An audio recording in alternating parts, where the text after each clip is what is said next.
A próxima mesa se chama Sistema de Justiça no Brasil e Autoritarismo. Chamamos para a mesa a professora doutora de Direito Constitucional da Faculdade de Direito da Universidade Federal do Paraná, Vera Caranda Chueri. O professor doutor de Direito Constitucional da Pontifícia Universidade Católica de São Paulo, Pedro Serrano.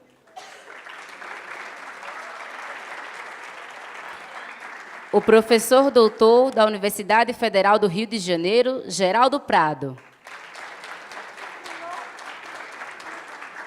E para coordenar a mesa, chamamos Maria Rosária, de Minas Gerais.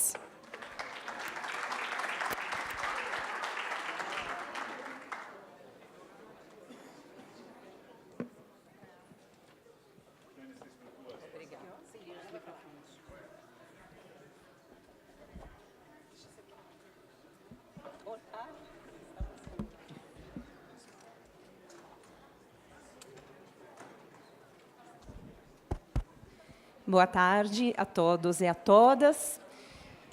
Vamos retomar os trabalhos dessa sessão vespertina, né?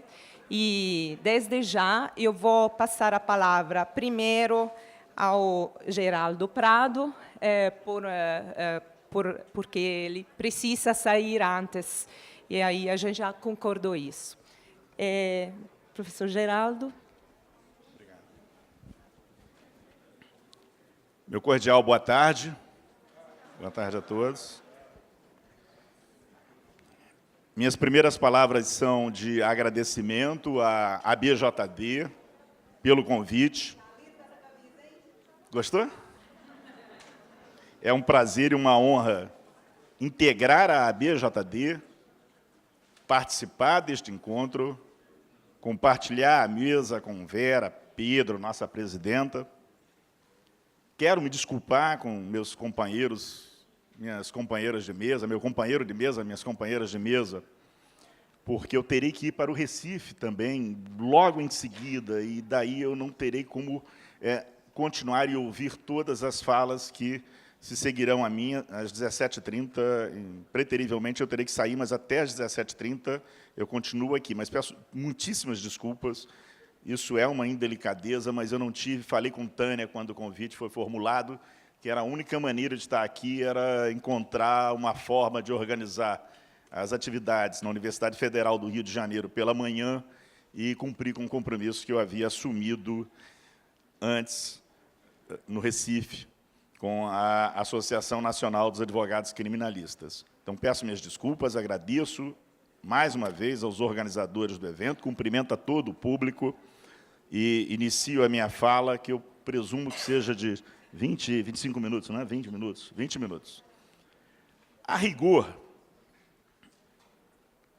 o meu tema, o enfoque da minha intervenção hoje aqui, deve ser a presunção de inocência. Quando recebi o convite, no marco da discussão do autoritarismo contemporâneo no mundo, na América Latina e no Brasil, o ponto central da minha fala, definido, foi a presunção de inocência.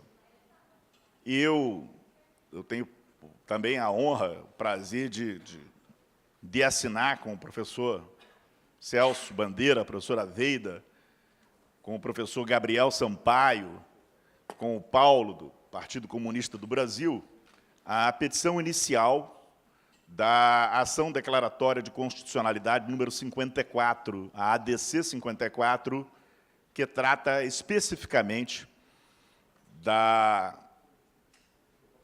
presunção de inocência, do estabelecimento do seu âmbito normativo no direito brasileiro e sua aplicação no sistema de responsabilização criminal, no sistema de justiça criminal.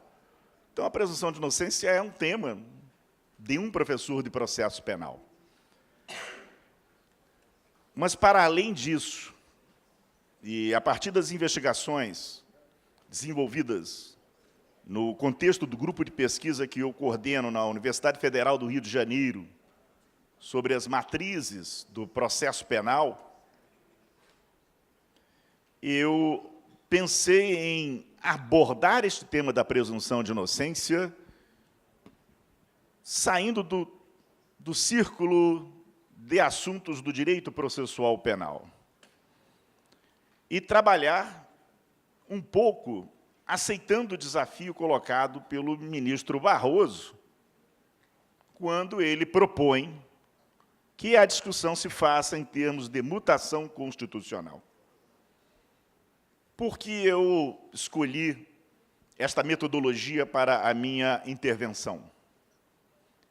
Em 11 de agosto próximo, vamos comemorar 100 anos da Constituição de Weimar.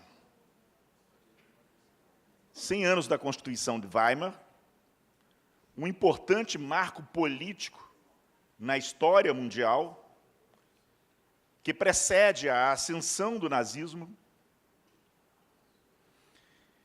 num cenário de 2, 3 décadas, anos 10, anos 20, anos 30, em que o pensamento autoritário no Ocidente era um pensamento protagonista, as pessoas não tinham vergonha de se assumir autoritárias,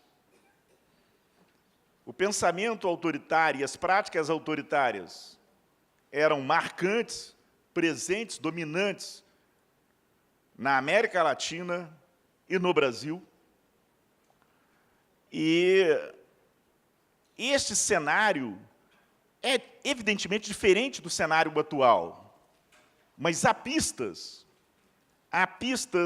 que podemos recolher da experiência histórica para nos orientar, porque penso eu que o nosso seminário é um seminário de reflexão, mas também de propostas de ação, para nos orientar relativamente às nossas ações hoje.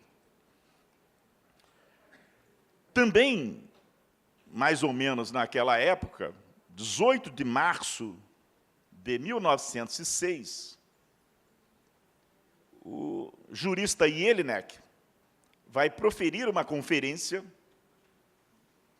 cujo tema será mutação constitucional. E um tanto quanto vai acontecer hoje comigo, com diferenças enormes, porque Jelinek era genial, diferenças enormes nesse sentido, da qualidade e profundidade, mas um tanto quanto nessa dupla circunstância da fala para um público e depois a apresentação por escrito da conferência, Jelinek vai publicar o texto desenvolvido desta conferência sobre mutação constitucional. E é esse pensamento,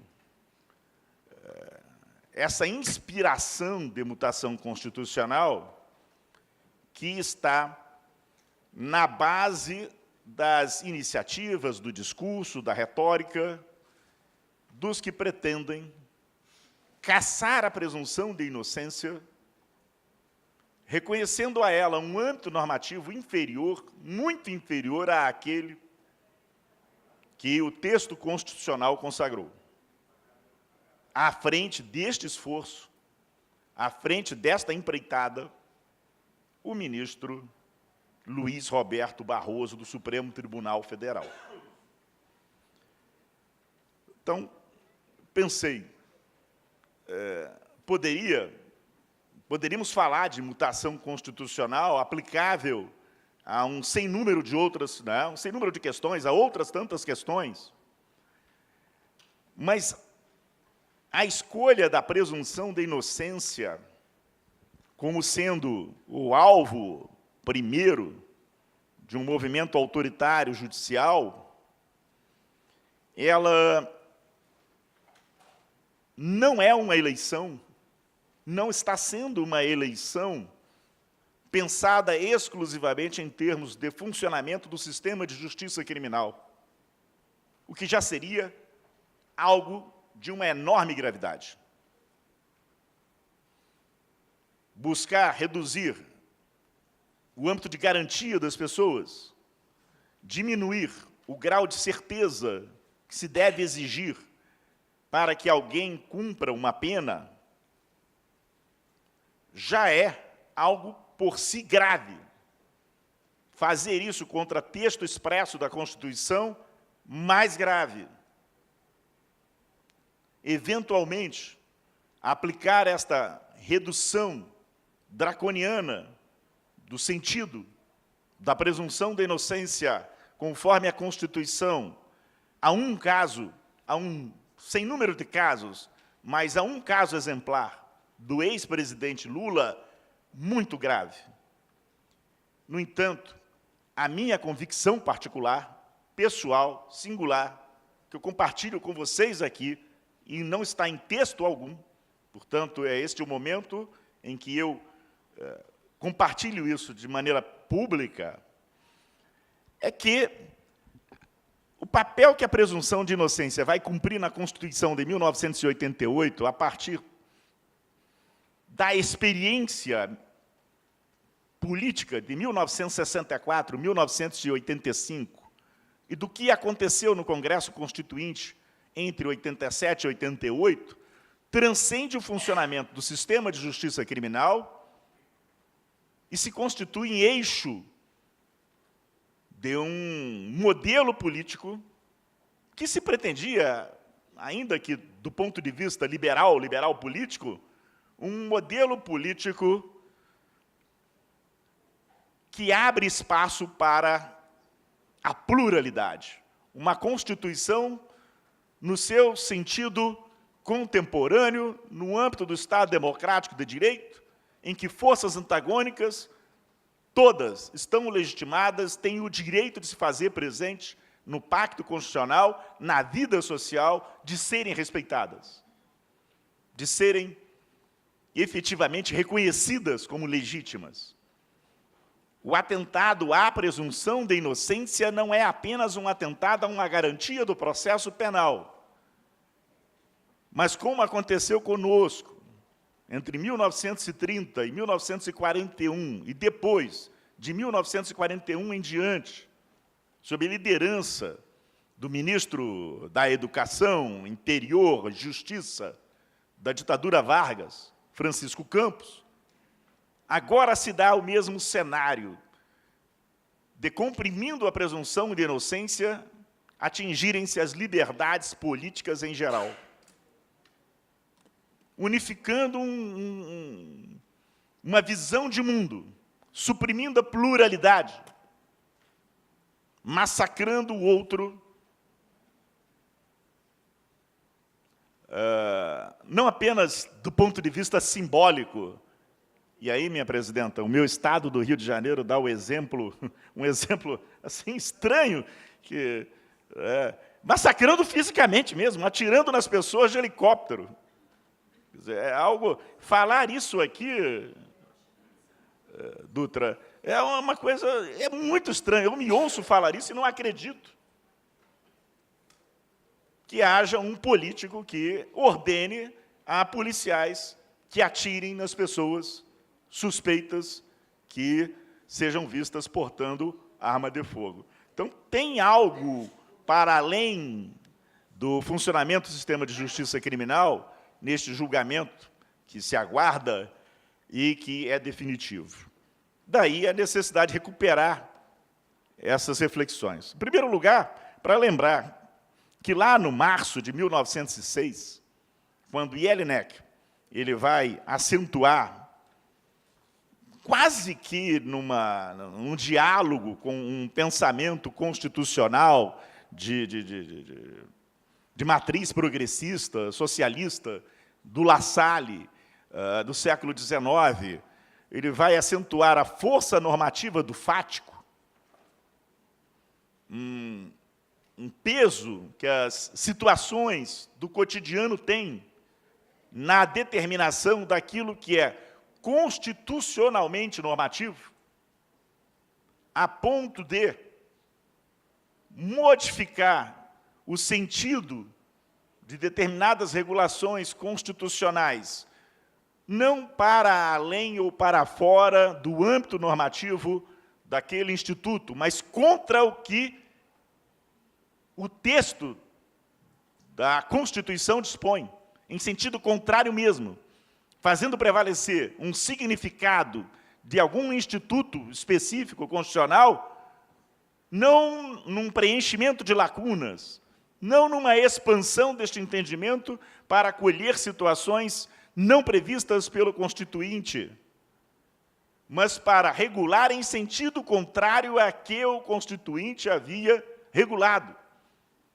No nosso exemplo, a coisa é bastante clara, ninguém será considerado culpado, senão após o trânsito em julgado da sentença penal condenatória. Trânsito em julgado significa o esgotamento das vias recursais, envolvendo tanto os recursos ordinários, que tutelam direito subjetivo, a apelação, recurso em sentido estrito, o agravo, como os recursos extraordinários, aqueles que tutelam o direito objetivo, o recurso especial e o recurso extraordinário. Então, o texto é claro, não permite uma interpretação que é a interpretação sustentada, em primeiro lugar, em primeiro plano, pelo ministro Barroso, pelo ministro Luiz Roberto Barroso. A sua interpretação contraria o texto expresso de lei. E a ideia da mutação constitucional é a ideia de uma transformação que se dá neste cenário, neste quadro. Uma mudança que se dá, e aí entra uma categoria, falarei dela daqui a alguns minutos, uma categoria da teoria das instituições, que é a categoria da mudança, entra uma categoria que nós precisamos, nós, pelo menos aqui, nós teóricos, precisamos compreendê-la teoricamente. O que é a mudança e o que não é a mudança. Mas lá em 1906, a Alemanha do 1906, em que esse pensamento ele é colocado, é uma Alemanha relativamente equilibrada.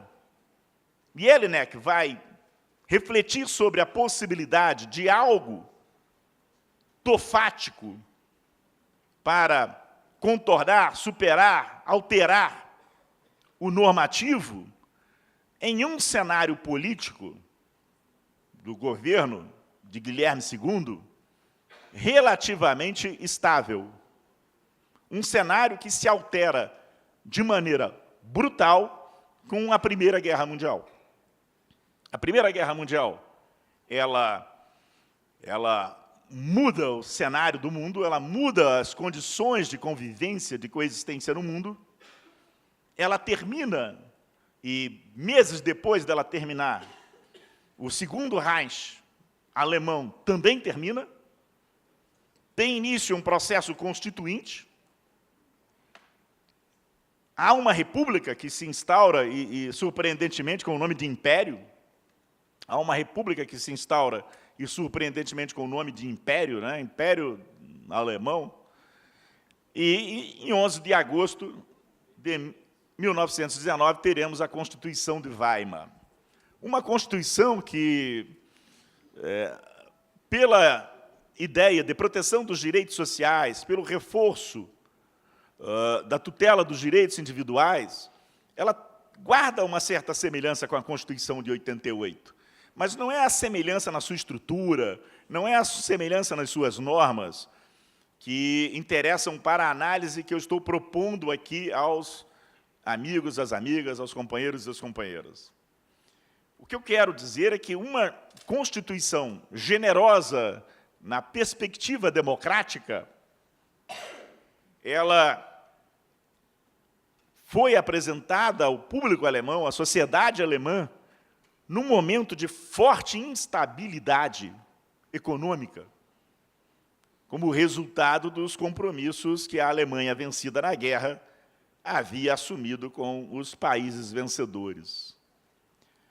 Do ponto de vista jurídico, esta situação de fragilidade econômica e política permitiu, para além, obviamente, de um fecho de poderes na mão do Executivo, permitiu que a porteira das garantias fosse aberta, fosse violada, e que o argumento da sobreposição do fático sobre o normativo, pensada em circunstâncias muito distintas, muito diferentes, viesse a prevalecer ali um fático que impôs um regime de terror, um fático que impôs uma visão unitária da sociedade alemã, um fático racista, um fático genocida, o resto é história. Portanto, mutação constitucional não é uma ferramenta com a qual se pode brincar. O que esta experiência nos ensina, o que a nossa humildade nos obriga a entender.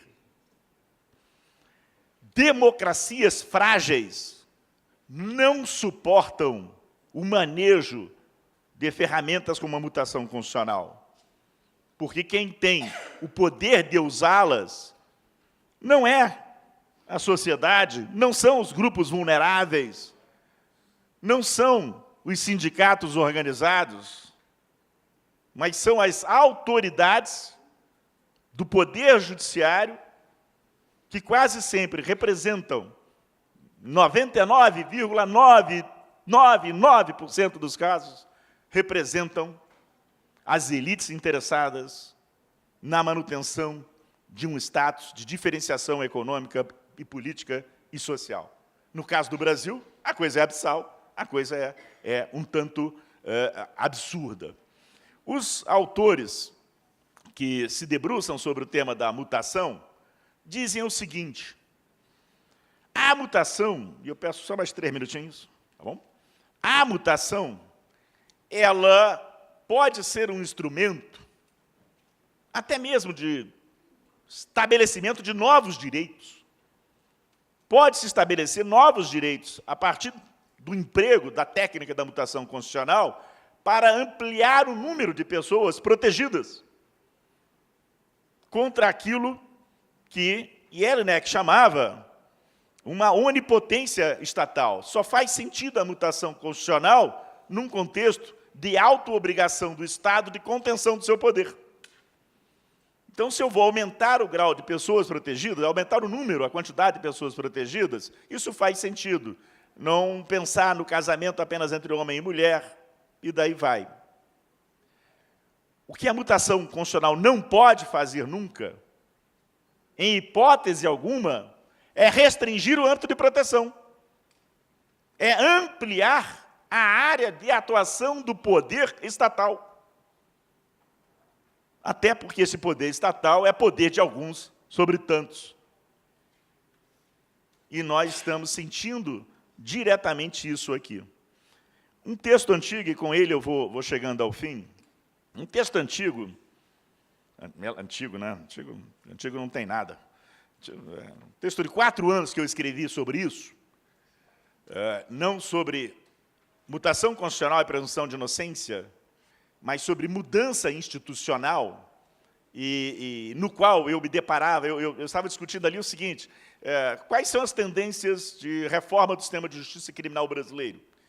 Então, há uma Constituição, tratados internacionais, direitos e garantias, que o sistema normativo promete, alguns juízes tentam se empenhar nessa direção, advogados, Ministério Público, mas há, muito claramente, forças que querem que isso não se torne realidade. E aí eu escrevi um texto sobre a mudança como categoria institucional, afirmando, em primeiro lugar, a partir da perspectiva da Ellen Mergut, mas também do Wolfgang, é o mesmo nome, né? Leno Streck, ele é Strick, né? Que mudança é alguma coisa de longo prazo. Mudança institucional é algo que, muitas vezes, nas nossas vidas, nós não conseguimos ver se completar. Mas há algo que aparece sempre, e é com isso que eu quero terminar. Toda mudança aciona forças contrariantes. Toda mudança aciona forças contrariantes. Quando a Constituição de 1988 deu uma resposta a um sistema de justiça criminal que torturava, que matava, que sequestrava, a um sistema político que acapangava, inventei a palavra agora, acapangava esse sistema policial para manter as condições de dominação, quando a Constituição veio com a presunção de inocência para romper isso, ela não mudou, porque mudança é algo de longo prazo. Ela propôs um modelo, mas acionou forças contrariantes. Essas forças contrariantes estão funcionando agora e estão adotando o discurso da mutação constitucional não para mudar, mas para restaurar efetivamente o estado de dominação racista, fascista, autoritário que é a nossa história. Penso eu, e são agora sim minhas últimas palavras, penso eu que, para além do que se vai discutir no julgamento da DC 54, quando finalmente vier a ser julgada, qual o sentido de trânsito em julgado? Parece uma discussão estúpida, desculpem, mas um tanto estúpida. Qual o sentido de trânsito em julgado? O que significa sentença condenatória? Se eu estivesse falando em alemão, talvez fizesse algum sentido. Aí todo mundo que fala português faz sentido algum. Mas quando isso for a julgamento, nós temos que pensar o seguinte: o que está em jogo são estas forças contrariantes. E quem impunha essas forças contrariantes se opõe à democracia substancial, se opõe à democracia popular, se opõe à transformação que nós tanto precisamos. Isso necessita de ser denunciado politicamente e também fora do Brasil, nas cortes internacionais, nos tribunais internacionais, junto à comunicação social e aos nossos aliados, que eles efetivamente existem. Muito obrigado. É isso aí.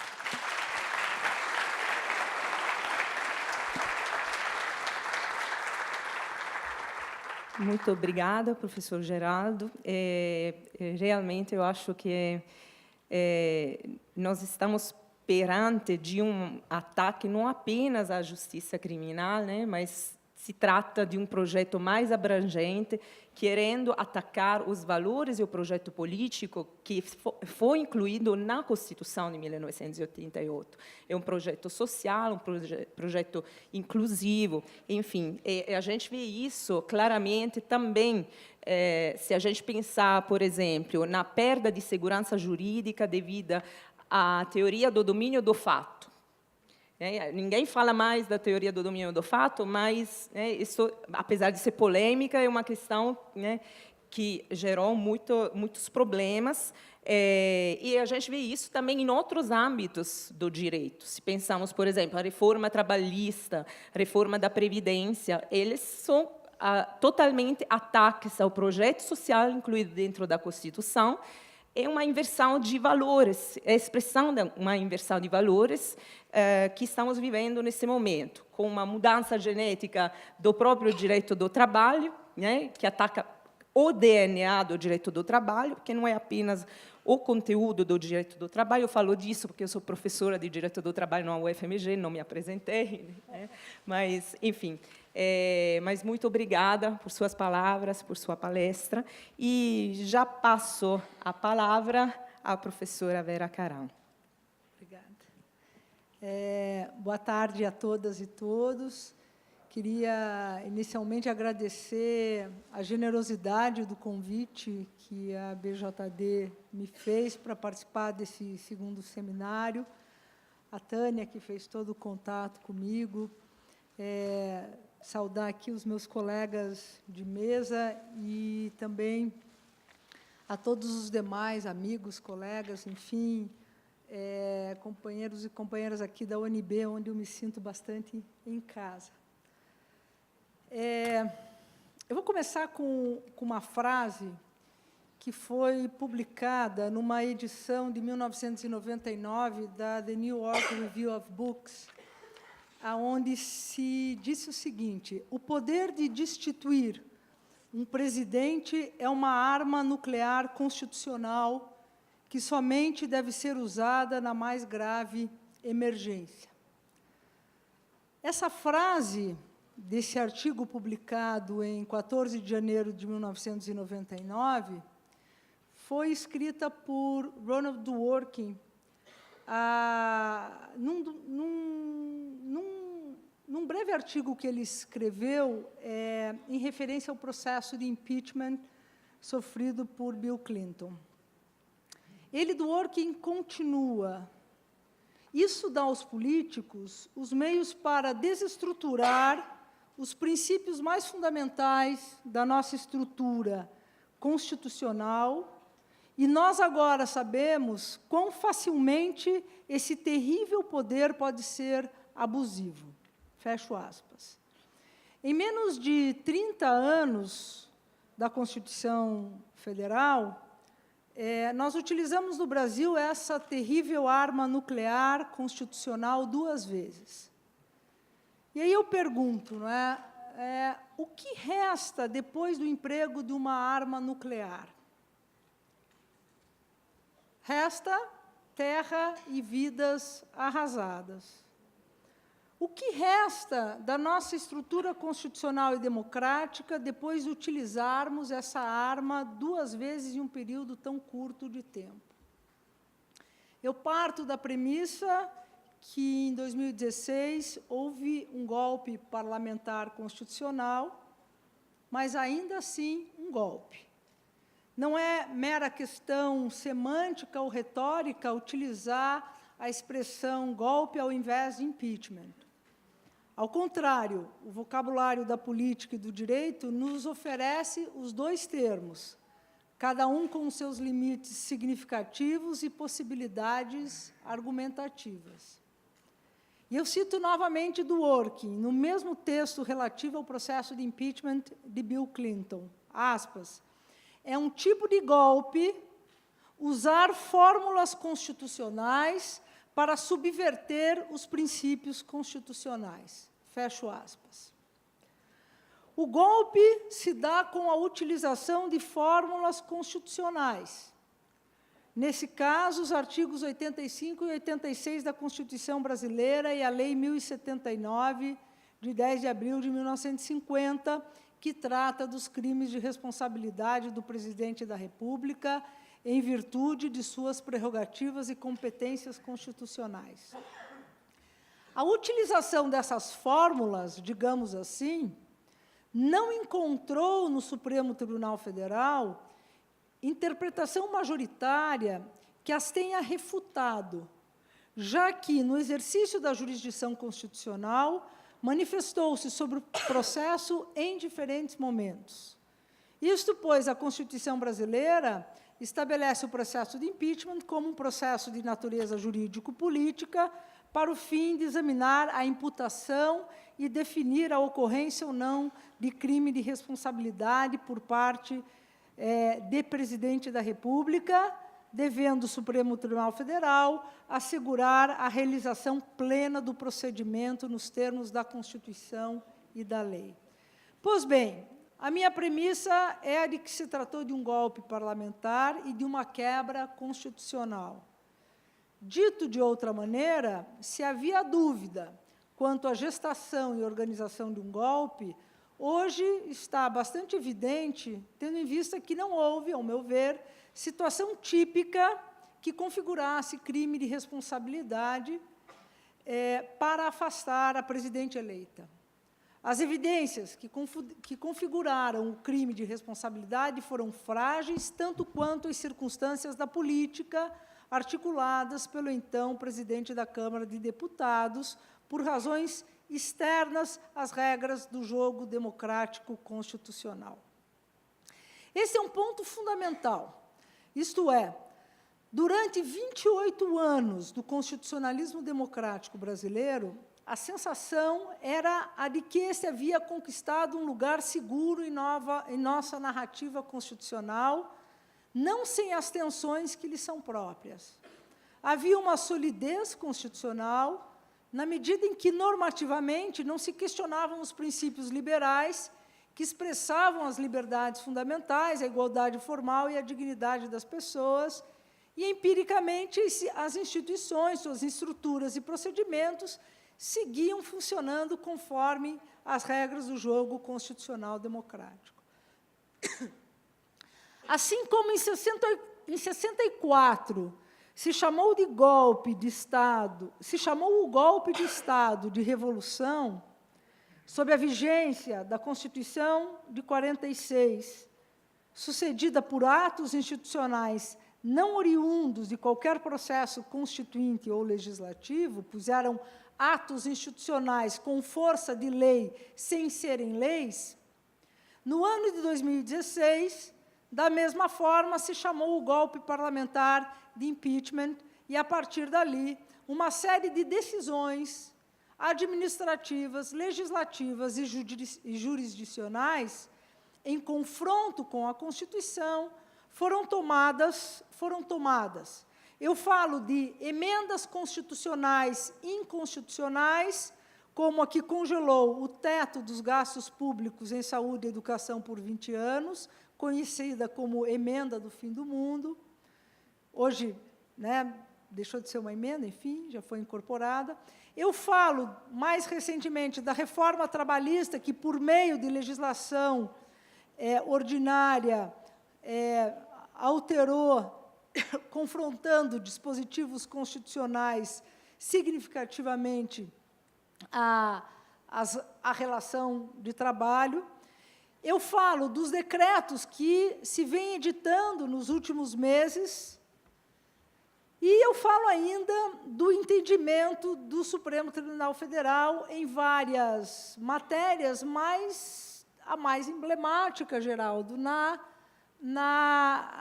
da prisão depois da condenação em segunda instância, ou seja, antes do trânsito em julgado, tendo em conta o que dispõe a Constituição acerca da presunção de inocência.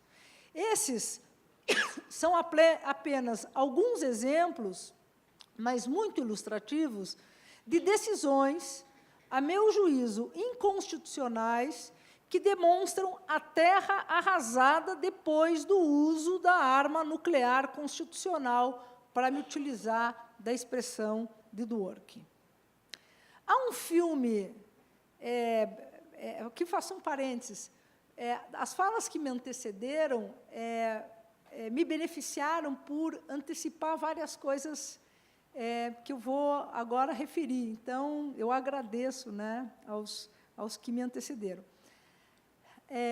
Há um filme antigo do diretor e roteirista Ingmar Bergman, chamado O Ovo da Serpente, no qual, em uma das cenas, diz o inspetor Bauer para Abel Rosenberg que nada funciona bem, exceto o medo.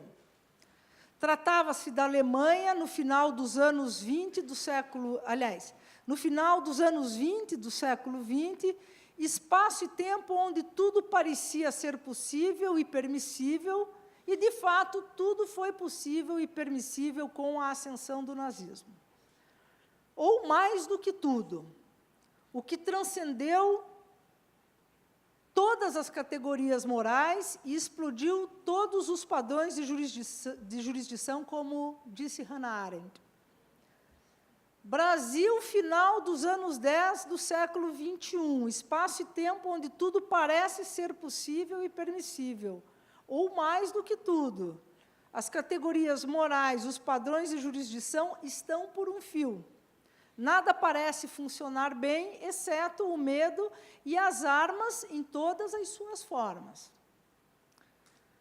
Pensar o presente como terra arrasada depois do uso de uma arma nuclear, ainda que constitucional, tem a dificuldade dos diagnósticos, especialmente quando somos participantes e não mero observadores ou observadoras dos eventos.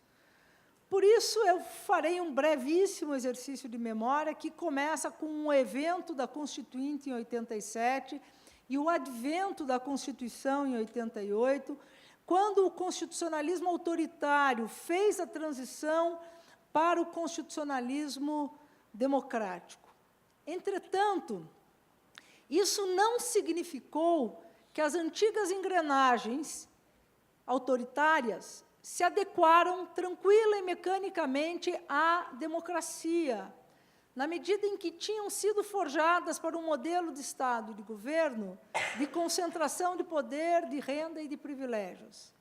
Houve, desde então, é claro, um esforço coletivo de interpretar a Constituição à sua melhor luz, que fez com que as tensões na e da Constituição fossem produtivas durante esses 28 últimos anos.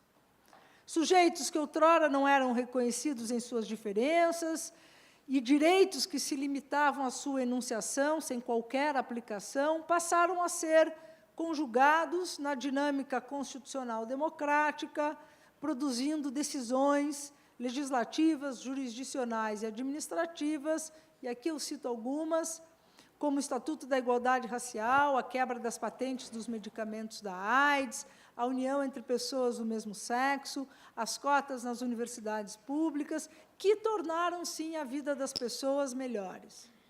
Isso não quer dizer que a Constituição elidiu os paradoxos próprios da relação entre constitucionalismo e democracia. Ao contrário, ela apostou neles. Ela apostou na inevitabilidade do conflito, na medida em que essas decisões, ou qualquer decisão, é contestável e o desacordo é o campo por excelência da política democrática. E não é a sua eliminação.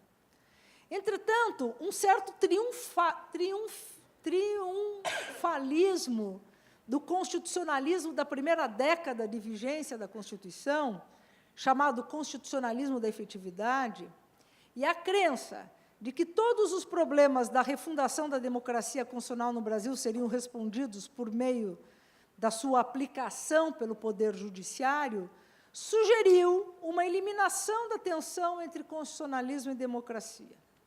O protagonismo das cortes, o crescente incentivo à judicialização de questões políticas, a mobilização de grupos sociais em torno da judicialização, deram a sensação de que o constitucionalismo da redemocratização havia conquistado um lugar seguro. Eis o ovo da serpente. O constitucionalismo da efetividade considerou que bastava a concretização dos direitos fundamentais por meio de um judiciário ativista, mas desconsiderou a permanência da estrutura conservadora desse mesmo judiciário, em especial dos seus órgãos colegiados, como, por exemplo, o Supremo Tribunal Federal, mas não só. Ao produzir uma dogmática celebratória de si, o constitucionalismo da efetividade se colocou como marco zero da história constitucional brasileira, nos dizem os historiadores do direito constitucional, como Christian Lynch, o Cristiano Paixão, quando, em realidade, sem o exercício de memória, sem a narrativa do passado, o risco do uso da Constituição contra ela mesma é eminente. Eis porque os 3 últimos anos não somam para o constitucionalismo democrático. Eis o ponto para pensarmos esses 28 anos de constitucionalismo e democracia, mais 3. Há 2 constitucionalistas que eu gosto bastante da escola de Yale, a Riva Siegel e o Robert Post, que fazem a seguinte pergunta: como pode a Constituição continuar a inspirar lealdade e comprometimento a despeito de um permanente desacordo em relação ao seu conteúdo? Ao que eles respondem que a autoridade constitucional depende igualmente da sua responsividade democrática e de sua legitimidade enquanto direito. Ou seja, podemos ou devemos discordar dos sentidos que estão em disputa na Constituição, mas isso a prestigia, isso não a aniquila. O golpe de 16 rompeu a ordem constitucional, dando abertura para esses últimos 3 anos de terra arrasada, de desarranjo democrático constitucional, colocando a própria legitimidade da Constituição em xeque, ao ponto de muitos afirmarem que não existe mais Constituição em vigor, e abrindo espaço para um abissal retrocesso na esfera da implementação dos direitos, das políticas públicas que a eles se relacionam, ao funcionamento das instituições, no diálogo entre elas, etc. Vou apressar um pouco aqui, porque o meu tempo está curto.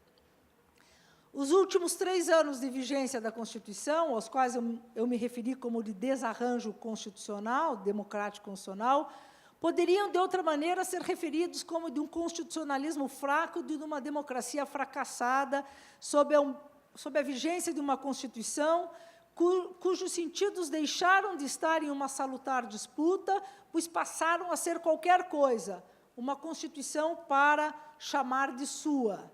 Exemplo disso é o uso e sentidos atribuídos pelas cortes e juízos na aplicação da Constituição contra ela mesma. No Brasil pós-golpe de 16, a pretexto de se combater condutas moral e juridicamente condenáveis, as instituições do sistema de justiça o fazem com condutas abusíveis e igualmente condenáveis, o que se revela como abuso na condução de operações levadas a cabo pelas polícias, Ministério Público e Poder Judiciário, desde a fase investigatória até o seu deslinde processual judicial, não é novidade. Entretanto, a novidade é que a tal lógica violadora do devido processo legal tornou-se a regra nos últimos anos do constitucionalismo brasileiro. Sim, estamos num estado de desarranjo constitucional, cujos sintomas já eram identificáveis em uma série de medidas abusivas, não vou citá-las aqui, mas interceptações telefônicas obtidas ilegalmente, etc., etc., etc. É lamentável o que se tem feito com as quase 3 décadas de constitucionalismo democrático no Brasil e com a própria Constituição. Não basta apenas dizer que a Constituição não comporta um fechamento de seu sentido. Essa premissa do constitucionalismo progressista foi virada do avesso, possibilitando o uso da Constituição contra ela mesma. Vou pular para chegar ao fim.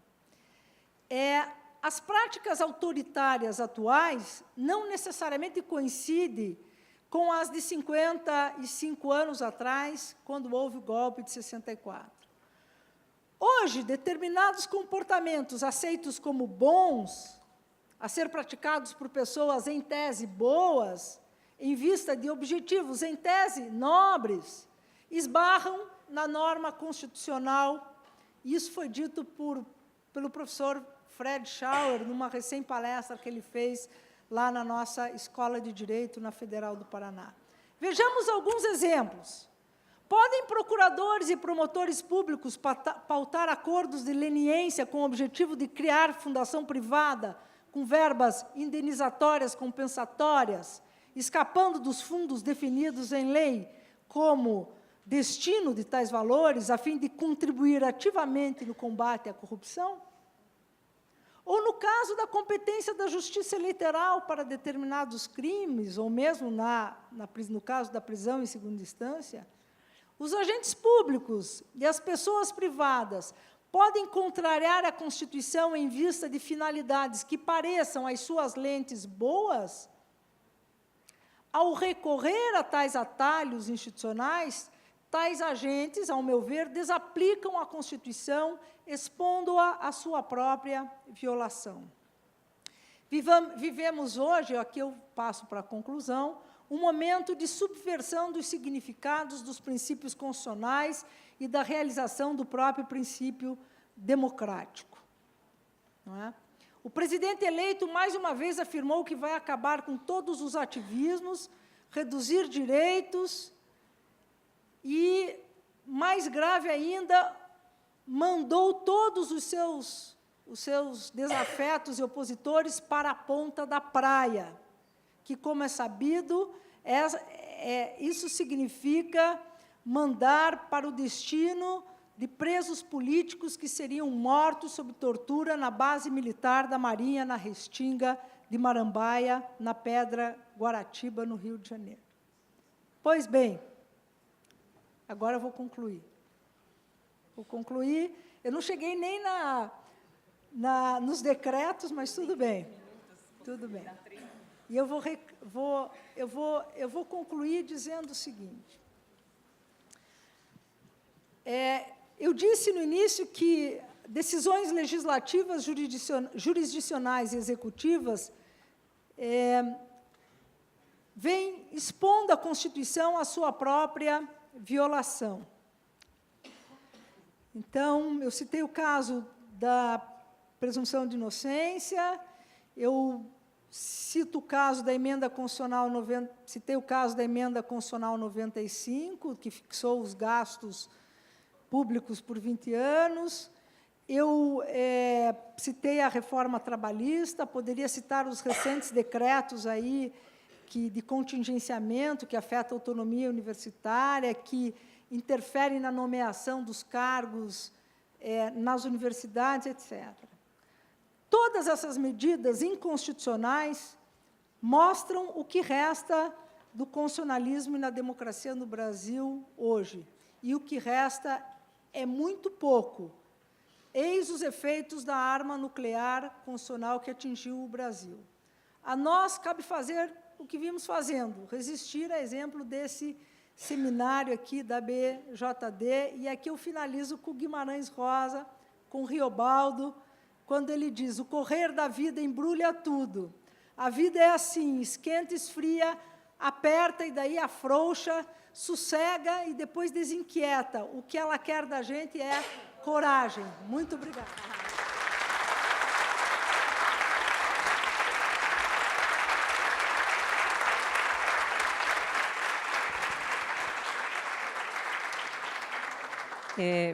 Durante a sua palestra, eu me lembrei, como eu sou italiana, e isso também eu não consigo esconder para ninguém, porque o meu sotaque me condena, eu me lembrei de um outro jurista italiano, político, Piero Calamandrei, que foi um dos membros da Assembleia Constituinte, e ele falava que a Constituição ela não é uma carta morta, né? E que dentro da Constituição tem todas as lutas, todas as lágrimas, todo o sangue, né, de quem lutou para chegar até ela. Só que ela é um compromisso.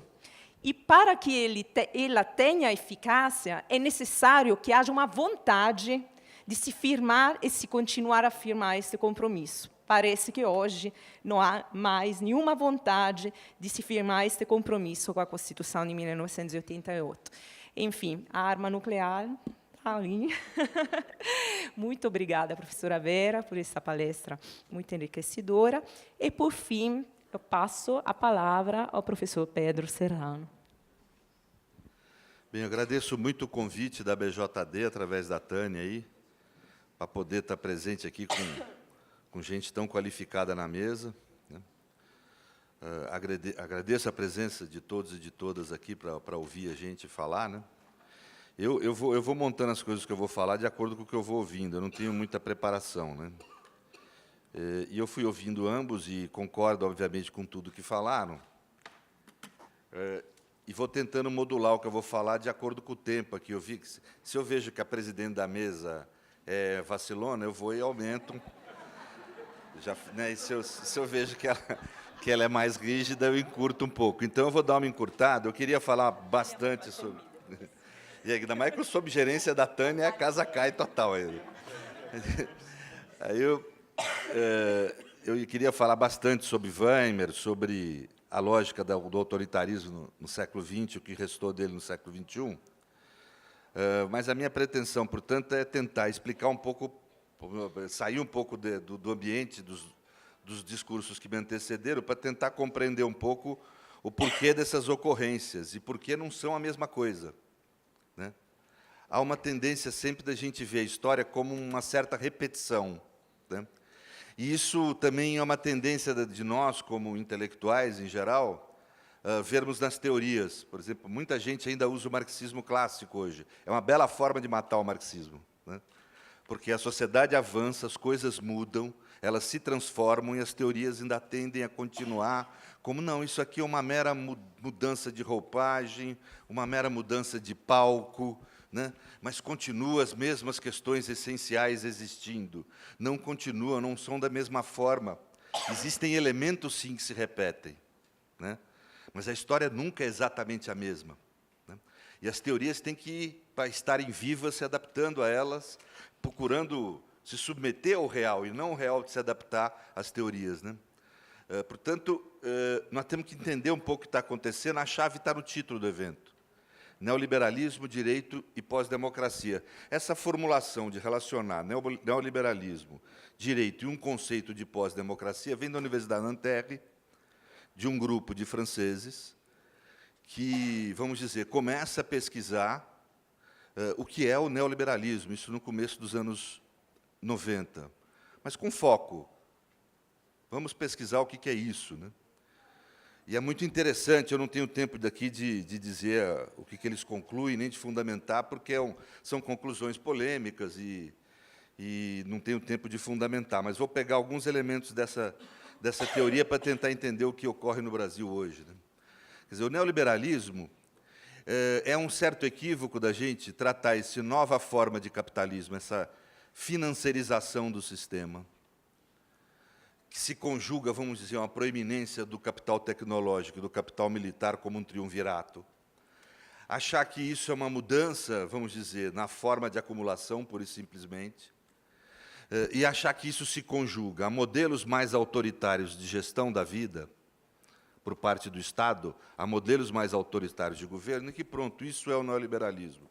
Não é. Eu não tenho tempo aqui de fundamentar muito. O neoliberalismo pretende uma nova forma de existência humana. Ele pretende uma nova forma de vida. Para isso é necessário resgatar um conceito de quem talvez tenha sido o primeiro grande pensador do neoliberalismo, que é Foucault. O conceito dele de governamentalidade, né? Que é a teoria de governo dele, né? Entendendo o governo no seu sentido mais simples, como a capacidade de governar a vida de terceiros, governamentalidade é a capacidade de governar a vida de terceiros e de mim mesmo. Quando ele fala de mim mesmo, nesse sentido mais geral, ele está pondo um problema que sempre foi um problema do direito e da política, às vezes não tão esclarecido, mas que sempre teve, desde o Neolítico. Nós não somos seres aqui que surgimos há 3 milhões de anos, como gênero humano. Bem, o gênero humano surgiu há 3 milhões de anos, mas essa macroforma de vida ela surge a partir do fim do Mesolítico, começo do Neolítico, pelo uso intenso da linguagem simbólica e razão do fim da glaciação. É isso que somos nós. Revolução foi a revolução do Neolítico. Francesa, socialista, isso é Peanuts, né? Então, ali é que começa esse modo de vida, onde deixa de haver o poder biológico entre os homens e passa a haver a necessidade do homem dominar o grupo. Porque passa a haver excesso de produção e necessidade de se apropriar desse excesso de produção, né? Quando surge o excesso de produção, ocasionada pelo avanço tecnológico advindo do uso da linguagem simbólica mais intensamente, começa a se usar a linguagem abstrata, os símbolos geométricos passam a aparecer nas linguagens, nas pinturas rupestres, possibilita fazer a flecha, o barco, a pesca. O homem se assenta e passa a produzir em termos de agricultura, passa a haver excesso de produção. Aí passa a haver o problema, quem é que fica com esse excesso de produção? E aí passa a surgir a necessidade de surgir um chefe, quer dizer, surge o chefe da tribo. E a questão de quem fica com esse excesso de produção. E aí não basta mais a força biológica, passa a surgir a força política. Mas mesmo o uso da força política é insuficiente para dominar o grupo. O uso da força nunca foi suficiente, por mais autoritária, mais intensa que seja, para dominar o gênero humano, para dominar as comunidades. É necessário que a comunidade se submeta. Por isso que, junto com o chefe das tribos, surge a figura do pajé. Mas é interessante como isso só vai ser refletido. Na tradição da filosofia política, sempre se pensou o autoritarismo pela figura do governante autoritário, pela figura do tirano. Mas é um garoto de 18 anos que, no começo do iluminismo, vai inverter a questão e perguntar por que as pessoas se submetem ao tirano, que é Etienne de La Boétie. E escreve um texto muito interessante sobre isso. Isso vai se tornar, talvez, o grande debate sobre a liberdade no interior do iluminismo e até hoje. Por que as pessoas se submetem? A questão, por que existe um Bolsonaro, mas por que as pessoas se submetem ao Bolsonaro, né? Ou seja, nesse ponto o direito está muito atrasado. Nós sempre pensamos a relação Estado e liberdade como pensando o governo e o Estado como uma relação contra a liberdade ou apesar da liberdade. Nós temos que começar a pensar a relação de governo e de Estado como uma relação que se dá pela liberdade, no interior da liberdade, né? A capacidade de submeter as pessoas no exercício da sua liberdade. Então, esse é um pressuposto fundamental para a gente entender o que há hoje. Porque a sociedade foi se tornando mais complexa, as necessidades humanas foram se tornando mais complexas e as formas de domínio mais complexas. A necessidade da comida, do vestimento, dos objetos, deixa de ser o elemento essencial que estrutura toda a sociedade. Não é mais apenas isso. Formas culturais, formas políticas, formas jurídicas passam a ser essencial para aquela sociedade reproduzir seus mecanismos de domínio. Porque ela vai se tornando mais complexa. E, por ser mais complexa, ela vai aperfeiçoando os seus processos de poder. Cada vez mais as nossas formas de dominação são menos violentas. Se nós compararmos o autoritarismo de hoje com o autoritarismo da ditadura militar, nós temos menos violência. Nós estamos aqui falando o que nós estamos falando. E com permissão do Estado. Isso não era possível na época do regime militar. Por isso é que esse novo modelo é um modelo de existência, porque ele tem uma capacidade imensa de produzir desejos, como nenhum outro modelo de existência antes conseguiu. Religião produziu desejos, formas humanas de contato sempre produziu desejos, teve que fazer isso para poder dominar, mas nunca de forma tão intensa. E produz uma forma de totalitarismo diferente também. Não é o Estado totalitário. Não é essa a característica do totalitarismo, uma instituição que avança sobre todas as outras, né? E toma o espaço de todas as outras. É a empresa que é a instituição totalitária, né? Nós absorvemos para dentro de nós o padrão empresa e para as relações intersubjetivas a competição, como sendo o padrão de relacionamento intersubjetivo. Nós não conseguimos imaginar nada na nossa vida hoje em dia que não seja sobre um certo padrão empresarial, sem perceber. A gente vai casar, hoje em dia, a juventude casa, pensando numa relação de custo e benefício, né? Eu vi um sujeito da Lava Jato, que veio me consultar, um vítima aí desse processo de Lava Jato, falando, eu deixei de ser um ativo para os meus filhos, passei a ser um passivo.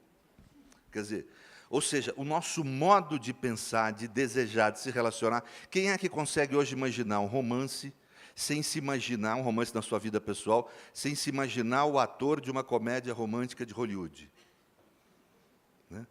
Ou seja, há um processo de domínio e poder que precisa menos da violência, porque realiza muito mais violência simbólica, né? Por isso é que é um mecanismo de domínio. E a chamada infraestrutura, o mecanismo de vida, perdão, e a chamada infraestrutura não é mais só um modo de produção econômico, até porque historicamente não foi. O mecanismo usado para combater a estagflação no fim dos anos 60 e começo dos 70, onde começa a surgir a financiarização da economia, não foi a mera reprodução do capital. Não foi a relação do poder do capital na pressão e na relação de tensão com os dirigentes de Estado, né? Não foi isso. Porque quem dominava o capital no mundo eram grandes corporações industriais. O capital financeiro tinha um papel muito diminuto na economia, né? Foi o direito e a política quem criaram o mercado.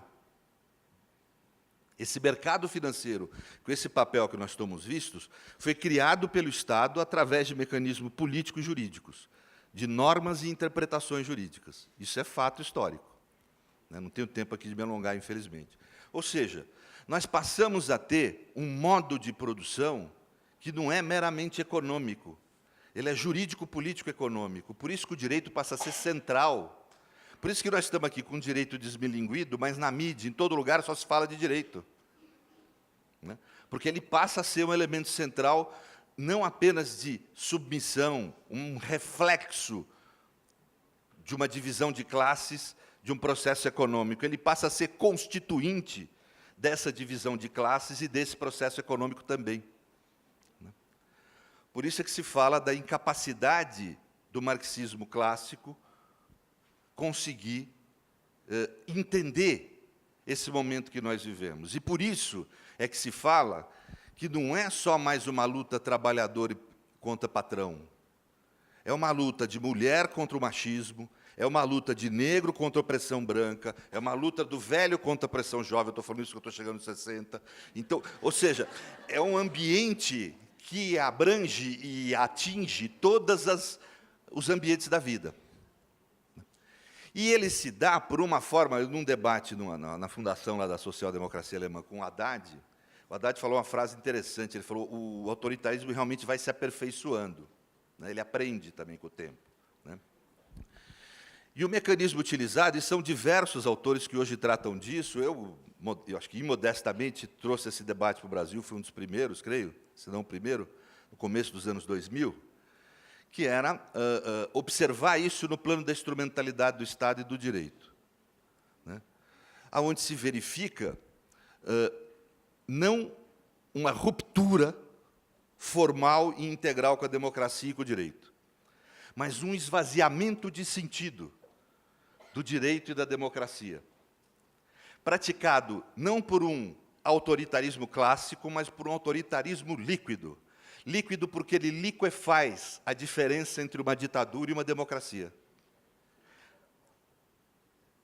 Ele se realiza não pela prática de um governo de exceção, típico do século XX, mas pela produção de medidas de exceção no interior do regime democrático, que convivem também com a produção de medidas democráticas.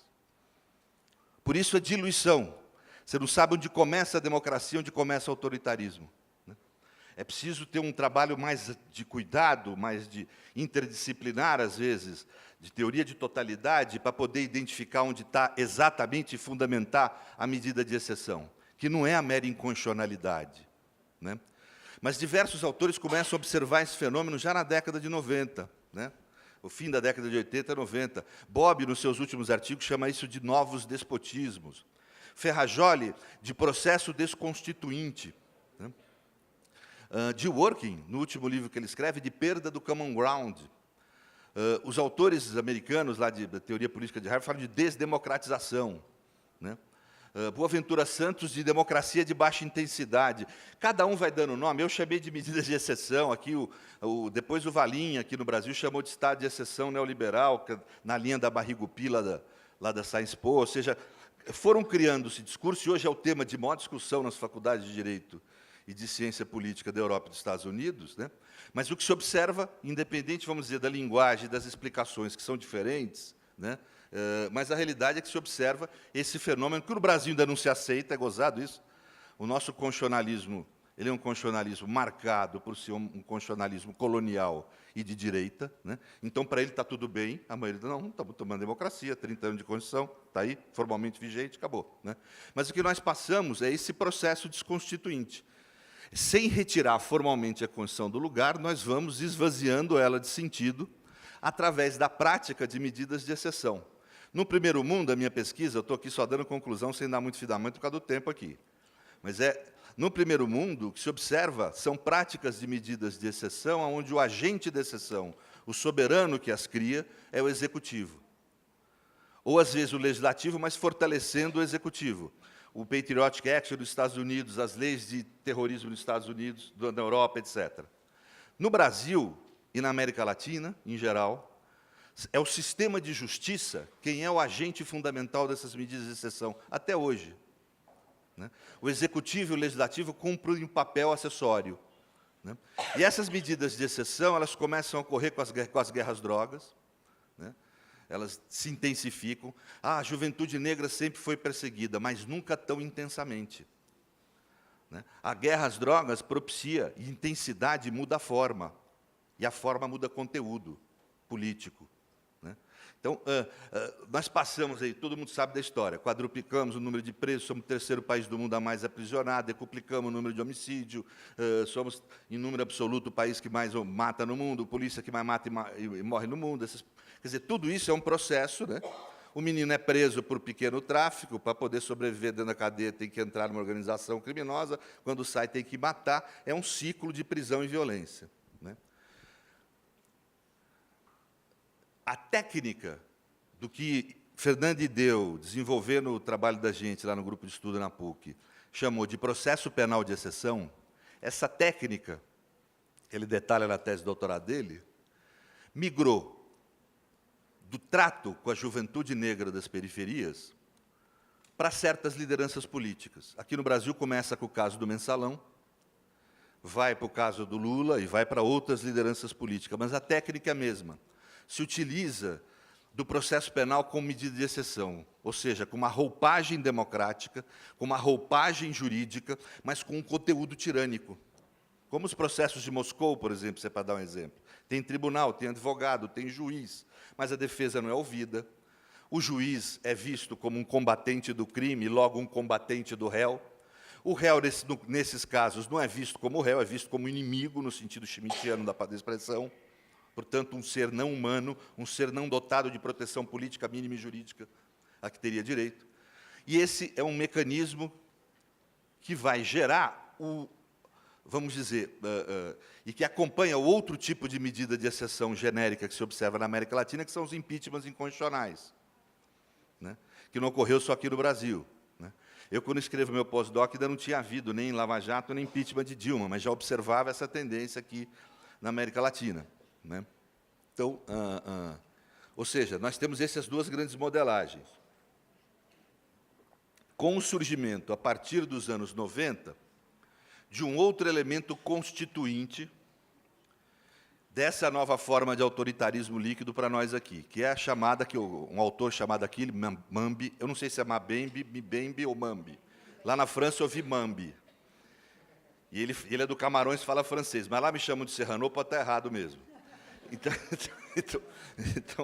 Então, de qualquer forma, quer dizer, esse autor, muito interessante, ele cria um conceito necropolítica, que eu acho que é um fenômeno, não é propriamente medida, mas é um fenômeno que decorre dessa forma de governamentalidade que nós temos no Brasil, né? O Estado hoje não é só mais o Estado, se liquefaz a diferença entre Estado e particular, por um movimento interessante, não é apenas o particular se apropriando de bens públicos, é o Estado transferindo funções de polícia para o privado, e o privado achando que isso é cidadania. O cara chega na esquina, eu sou meio ruim de trânsito, né? Então, eu sinto pelo lado contrário, né? Os caras ficam olhando para você, e eu não sou tão paranoico, eu sou até de boa, assim. Mas os caras ficam olhando para você, esperando você rápida e buzinar. Nos Estados Unidos é impressionante isso, né? E depois passa o sujeito, aconteceu comigo agora em Miami, passou o pai e a mãe assim na frente, olhando para mim com aquela cara assim, e depois que passou os dois menininhos, os filhos que estavam atrás também, 2 anos de idade, assim. Entendeu? Então, quer dizer, o advogado fiscalizar de onde vem o dinheiro do cliente que paga os seus honorários, quer dizer, essa coisa de compliance, com essa coisa, né, transferir para e é tido como cidadania, que a cidadania virou você exercer a função de polícia do Estado, e não uma ideia de você conter a função de polícia estatal, né? Então, ou seja, esse mecanismo de diluição no Brasil, que é mais primitivo, chega até a morte. A morte passa a ser usada com função política de domínio e de geração do medo, que bem falou a professora, como um mecanismo afetivo essencial. Não existe diferença razão e afeto, não tive tempo de falar disso. Política é circuito afetivo, né? Não é troca de diálogo, né? Isso é ideia liberal que não é bem real, né? Vai que tentar conversar com um fascista, você tem que desmontar o circuito afetivo dele, senão você não consegue romper o pensamento fascista, né? Mas a necropolítica ela é usada, não basta matar, tem que fazer o espetáculo da morte. Homicídio e genocídio sempre foram formas de morte discretas, que se quer descrição, pela sua própria natureza, pela moralidade cristã acumulada. Você mata discretamente. Agora, não. Quando a polícia mata o jovem negro da periferia, quando o dono da terra mata o militante do MST, tem que expor o corpo, tem que ter datena, tem que fazer espetáculo, para causar medo nos vivos, porque o neoliberalismo ocasiona uma diferença social muito intensa, uma desigualdade social muito intensa, e você tem que realizar um controle social muito mais intenso. Num país de terceiro mundo como o nosso, onde já existe grande quantidade de desigualdade, isso é imenso. Óbvio que nos ajuda a nossa história. Nós temos um constitucionalismo colonial. Nunca houve constitucionalismo verdadeiro no Brasil. Você abre qualquer manual de direito constitucional brasileiro. A nossa primeira Constituição de Weimar não foi 88. O que é citado em qualquer manual brasileiro é que a nossa Constituição de Weimar foi de 34. Né? que teve pouco período de vigência, foi criada contra os desejos de Getúlio, que a criticou, né, que criou a primeira Constituição a criar voto da mulher, a primeira Constituição a trazer direitos estabelecidos de liberdade, de direitos civis, de política, e a primeira Constituição a trazer direitos sociais, em especial o direito à educação. Pois nenhum constitucionalista fala que, na linha B do artigo 138 da Constituição de 34, se determinava a eugenia como princípio da nossa educação, ou seja, a exclusão do negro e, mais do que isso, um conteúdo educacional racista. E isso era a nossa Constituição de Weimar. Né? E o silêncio da academia. Até hoje, não há nada escrito sobre isso. Quer dizer, ou seja, nós temos, nessa estrutura, pegou muito fácil essa ideia de necropolítica, porque nós já tínhamos ensaios da sua prática por toda a nossa história, na realidade já praticávamos. Né? Mas só que agora ela atinge essa, vamos dizer, idade do espetáculo e passa a ser um elemento estrutural de domínio político. Portanto, é isso que o direito lida hoje. O direito procura ser um mecanismo de gestão da vida e da morte dos inimigos públicos, que são, hoje em dia, a juventude, que normalmente é negra, mas sempre pobre, da periferia, e os líderes políticos que são identificados, mesmo que equivocadamente, como tendo relação com esse povo. Muito obrigado, gente.